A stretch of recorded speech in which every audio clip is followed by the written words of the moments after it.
Olá, escola-aventureiros, tudo bem com vocês? Então hoje estamos com uma pessoa mais do que especial aqui na cidade de São Paulo, a capital, com o Arthur Simões, que deu a volta ao mundo de bicicleta.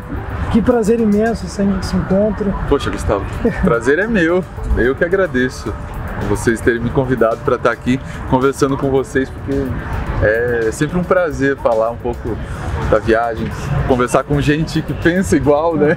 Então, que nem sempre a gente encontra aqui em São Paulo, então eu que agradeço.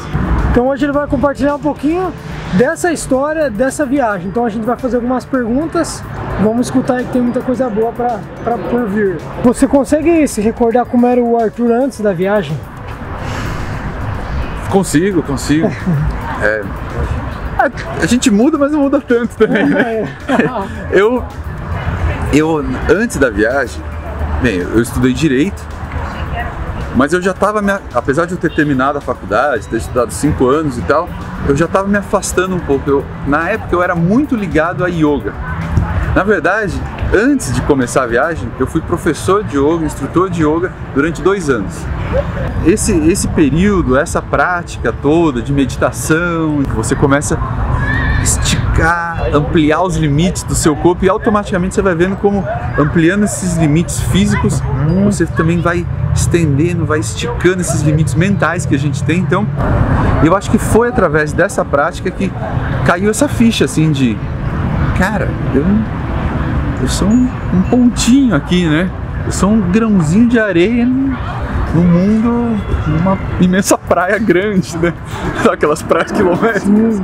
Então eu sou nada, mas às vezes é uma ficha que cai internamente, você fala, cara, por mais que eu aprenda tudo durante minha vida inteira, eu não vou saber de quase nada.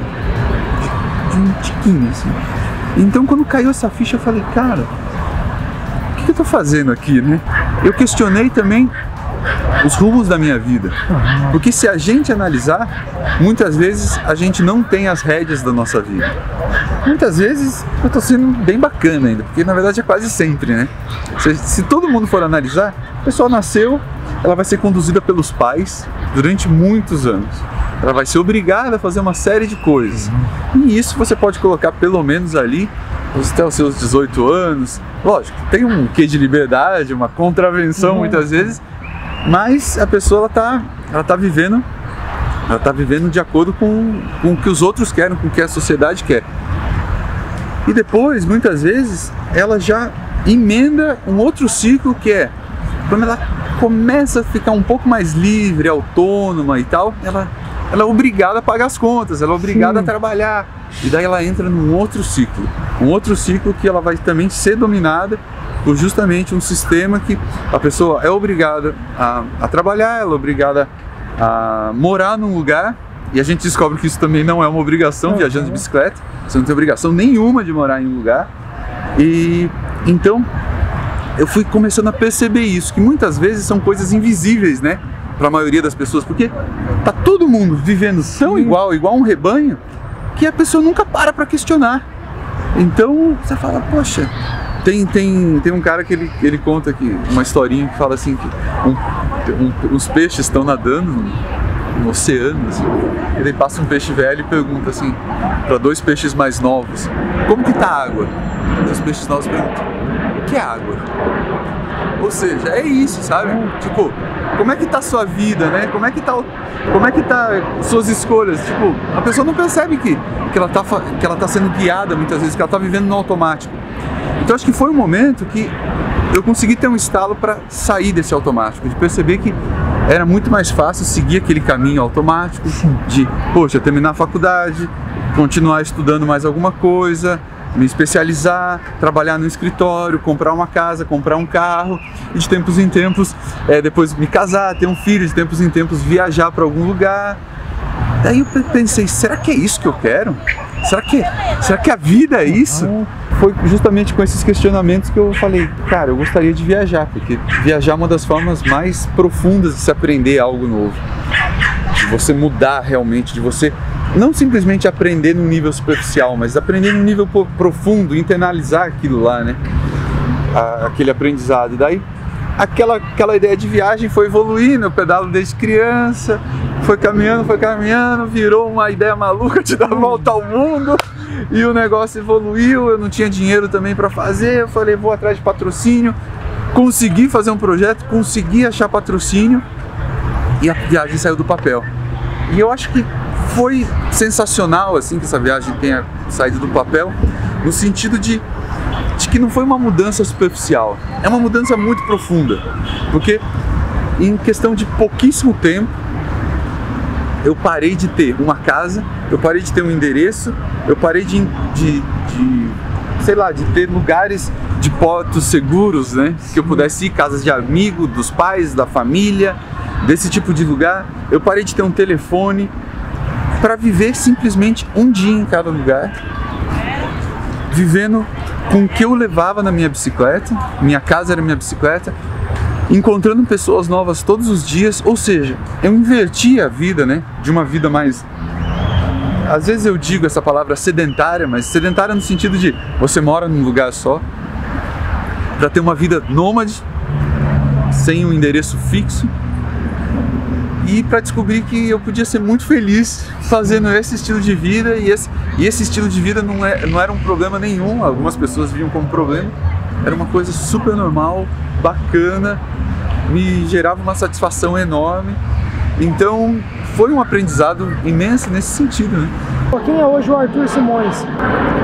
Nossa, o Arthur Simões de hoje já é diferente do Arthur que voltou, que é diferente do Arthur que começou. O Arthur que voltou foi uma pessoa um pouco mais consciente das relações humanas, talvez, né? De como tudo que a gente coloca no mundo volta pra gente. Da importância de dar, de doar não só quando a gente fala dar e doar, às vezes tem uma associação muito material, né? Porque é um mundo material que a gente vive. Mas pode ser conhecimento, gratidão, sentimentos positivos, ajuda, tempo. Uma das coisas mais preciosas que a gente tem é tempo. Então doar esse tempo e tudo. Então a noção dessa relação, dessa troca com as pessoas. E hoje em dia o Arthur também é um pouco diferente, é uma pessoa que continua cultivando um pouco, tentando cultivar pelo menos essas noções todas. Mas hoje em dia eu sou pai de um garoto aí com 11 meses agora, Benjamin. Trabalhando, viajando um pouco menos, mas tentando manter minha vida, manter nessa vida atual esse equilíbrio que eu aprendi a cultivar durante a volta ao mundo de bike, né? Essa troca com as pessoas, por mais que eu viva numa cidade maluca igual São Paulo, eu tento manter um equilíbrio assim, na medida do possível. Nossa. Quais foram as razões que te levaram a sair e viajar de bicicleta em 2006? Nossa, naquele momento eu acho que a razão principal é uma grande curiosidade pelo mundo, sabe?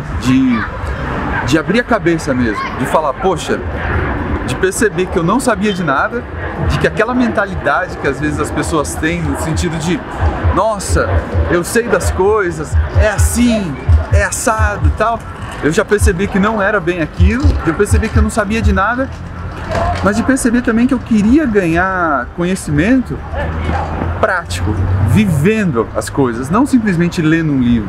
É importante ler, é importante estudar, é importante aprender com os outros, sim, sem dúvida alguma, mas você viver, você dar a sua cara a tapa, você ir lá, perceber, ver de perto, sentir um cheiro, experimentar, vivenciar alguma experiência, algum local, uma cultura diferente, ver o que determinadas culturas acham do brasileiro, né? Ou seja, entender quem você é através dos olhos dos outros também. Eu acho que isso foi o principal fator naquele momento, né? De passar por uma experiência de grande aprendizado. E acho que não tem muita dúvida que viajar é uma das melhores formas de se aprender, né? Que existe. Então, depois aí de 46 países visitados, mais de 3 anos de viagem, muita vivência, experiência, qual seria o maior aprendizado ou a maior riqueza que você conseguiu extrair de todo esse tempo de viagem?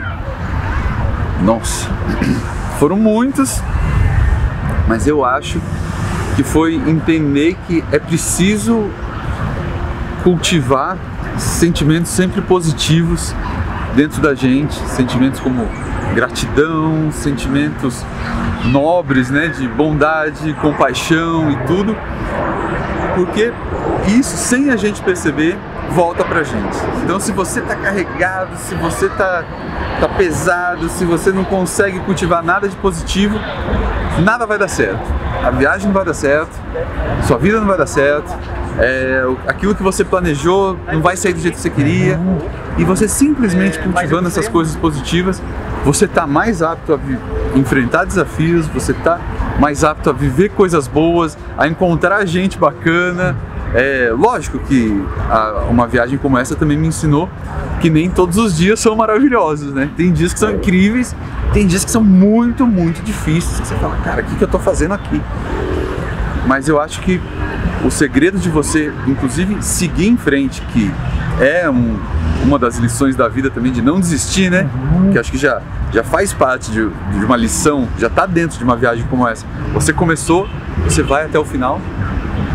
E para você chegar até o final, é simplesmente isso, falando, cara, tá difícil, mas eu sei que vai melhorar, eu sei que tem muita coisa boa acontecendo. Se sentir grato por estar ali, porque, poxa, direto às vezes eu falava, cara, olha onde eu tô no outro lado do mundo, que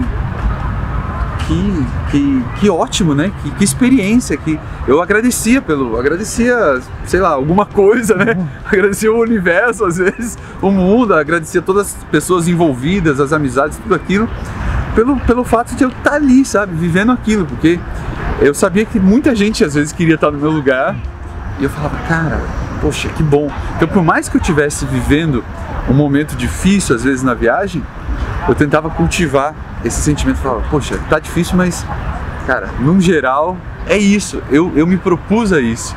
Então, sempre manter uma visão mais ampla, cultivar um pouco essa visão mais panorâmica da coisa, para você dar valor para aquilo que você está vivendo, né? Que eu acho que não importa, você não precisa estar fazendo uma volta ao mundo para dar valor.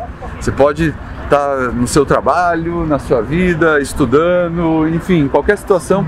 Por mais difícil que esteja, você fala, poxa, tem muita coisa boa aqui, sabe? Então acho que esse é o grande aprendizado de uma viagem como essa. Então, já tendo passado todo esse tempo, como é para você se manter, por exemplo, na capital? Hoje em dia já é bem mais fácil, assim, já voltei na verdade agora faz um pouquinho mais de um mês que completou 10 anos do meu retorno.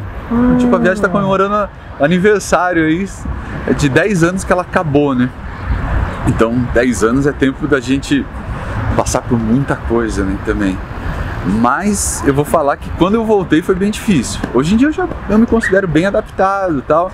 Eu tento manter um certo equilíbrio para não virar aquela pessoa que sempre está preocupada, olhando no relógio, preocupada com o tempo, pensando em dinheiro, estressado com o trânsito e todas essas coisas. Eu tento não ser isso, mas eu tento manter um equilíbrio, sabe? Falar, poxa, eu também posso viajar. É claro que hoje em dia com uma família fica um pouquinho mais complicado, mas mesmo assim não é um impedimento de eventualmente morar em outros lugares, de viver outras coisas, de ter essa abertura.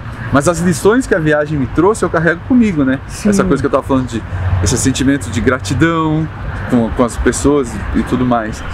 Mas quando eu cheguei foi muito difícil. Quando cheguei foi difícil, cara, porque eu olhei essa cidade de maluco aqui e eu falei, cara, isso aqui não tá certo não. E por mais que eu quisesse compartilhar o que eu tivesse aprendido com os outros, eu via que as pessoas também não queriam ouvir. Porque elas não queriam ouvir que, poxa, gente, vocês estão vivendo numa cidade de maluco, tá tudo errado aqui.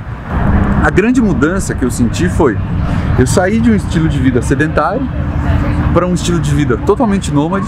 E o que significa ter uma vida nômade? Significa viver um dia de cada vez, eu acho. Aquela velha história, carpe diem e tal. Eu acho difícil você colocar isso em prática numa cidade, assim, sendo que você tem muitas obrigações, responsabilidades atrás de você o tempo todo. Eu acho que isso se aplica muito melhor quando você está vivendo uma vida mais leve, na estrada, nômade. Daí sim, nem que você não queira, você está vivendo um dia de cada vez. E você também não cria paranoias para daqui tantos anos, né? Porque o que as pessoas fazem é isso, elas compram um carro e continuam pagando em anos. Compram um apartamento e vão pagar 30 anos. Daqui 30 anos eu nem sei se eu vou estar vivo, como que eu vou comprar um negócio para pagar em 20 anos, 30 anos? Cara, eu não consigo fazer isso, sabe? Então, e outra coisa, a partir do momento que alguém faz isso, ela está presa, né? Ela é obrigada a pagar todo mês aquilo. Então, olha o tipo de situação, né? Olha como a pessoa perde a liberdade em função do quê? E daí, um grande exercício que a gente tem que fazer, e isso, quem faz esse exercício não sou eu que criei, nem de longe isso. Quem mais faz, muita gente faz, mas quem mais faz são os monges budistas, que eles pensam na morte. É pensar que se conscientizar de que você vai morrer, que às vezes a gente esquece. E sabendo que a gente vai morrer, lembrando que a gente vai morrer, que a vida tem uma duração, e uma duração não muito longa, até relativamente curta, que às vezes tudo que você faz, uma hora, tudo que você comprou, tudo aquilo que você cultivou, às vezes você se escravizou durante 30 anos para comprar um apartamento, tudo isso você não vai levar com você. Nada disso você vai levar. Roupa, coisa eletrônica, bicicleta, nada disso você vai levar com você. Quando você morrer, tudo isso vai ficar. Talvez até gere briga, se você tiver muita coisa na família. Se tiver pouca coisa, não vai gerar briga. Então, quando você pratica esse exercício constantemente, a vida começa a ganhar uma outra cara, uma outra forma, sabe? Porque o que a gente mais vê é as pessoas se sacrificando, perdendo a saúde, perdendo a sanidade, passando rasteira nos outros, a troco de quê, cara? A troco disso. Então, quando eu voltei e vi isso, com essa mentalidade, eu falei, tá tudo errado. Porque que estilo de vida é esse que as pessoas estão vivendo? Se escravizando para comprar e comprar e comprar, sendo que isso não significa exatamente nada, cara. Ninguém vai levar nada disso para lugar nenhum. Então, eu olhei aquilo e falei, mas quando eu contava isso para as pessoas, ninguém entendia, entendeu? Todo mundo falava, nossa, o cara tá maluco. Ele viajou pelo mundo e voltou maluco, deve ter usado droga, deve ter feito alguma coisa. Eu olhava e falava, cara, não é possível. Só eu. E daí eu até me questionei, eu falei, será que eu tô maluco mesmo? Será que eu tô olhando tudo errado? E daí o que eu tentei fazer foi uma transição leve, foi manter esse equilíbrio. Falar, ok, eu preciso entender que a vida ela deve ser leve, que a gente não pode se confundir no que é viver. A gente não pode se escravizar, a gente não pode colocar algumas coisas na frente de outras coisas, a gente não pode colocar bens materiais na frente das pessoas, a gente não pode viver dessa forma automática. Então, de tempos em tempos, eu preciso olhar para dentro de mim e falar, poxa, Arthur, você está vivendo meio automático, olha você, volta, dá um passo para trás, que não é assim. E também manter um certo equilíbrio para conseguir jogar esse jogo, porque se eu ficar com esse pensamento, eu vou morar na rua aqui em São Paulo. Então eu preciso ter um lugar para morar, hoje em dia com um filho, eu preciso gerar um pouco o mínimo pelo menos para ele, que é saúde, alimentação, um abrigo, um lugar para morar e tal. Eu acho que no final das contas, o grande segredo é, viva essa vida aqui da forma mais leve, cultivando os melhores sentimentos possíveis e tente se policiar para não cultivar ganância, avareza, raiva, cobiça, esse tipo de coisas. Esses sentimentos, eles são venenosos, sabe? Então viver na cidade é desafiador por conta disso, porque você está sendo contaminado o tempo todo. Então, perceber, e como você percebe? Você tem que olhar para dentro de si, né?